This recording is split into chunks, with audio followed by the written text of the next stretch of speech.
शरद पवार यांच्या प्रकृतीबाबत निर्माण झालेली चिंता आता दूर झाली आहे। त्यांना पुण्यातील रुबी हॉल क्लिनिकमध्ये दाखल केल्यानंतर तज्ञ डॉक्टरांनी आणि आमदार रोहित पवार यांनी त्यांची प्रकृती स्थिर असल्याची अधिकृत माहिती दिली आहे। पवार सध्या कोणाशीही संवाद साधू शकत असून त्यांची प्रकृती धोक्याबाहेर आहे।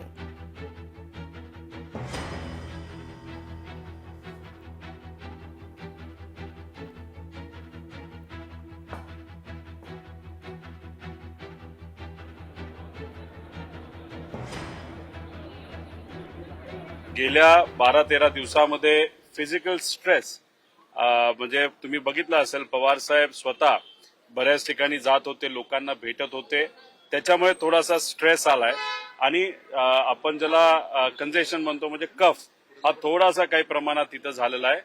आता पुढच्या काही वेळामध्ये रिपोर्ट्स येतील।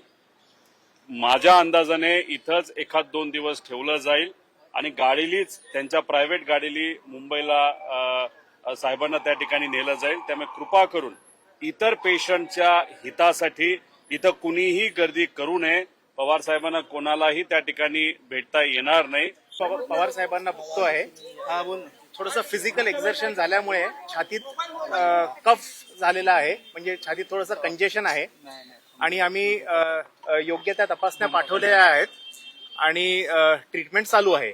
आता कंडिशन एकदम स्टेबल आहे आणि तपासणी आल्यावरतीच आम्हाला जे काही त्याच्यात बदल करायचा असेल ते बदल करू। थोडंसं मी सांगितलं फिजिकल एक्झर्शन असल्यामुळे थोडंसं कंजेशन झालेलं आहे आणि आता सगळे व्हायटल पॅरामीटर्स सगळे स्टेबल आहेत। लोकशाही मराठी ऐका, पहा, जागरूक रहा।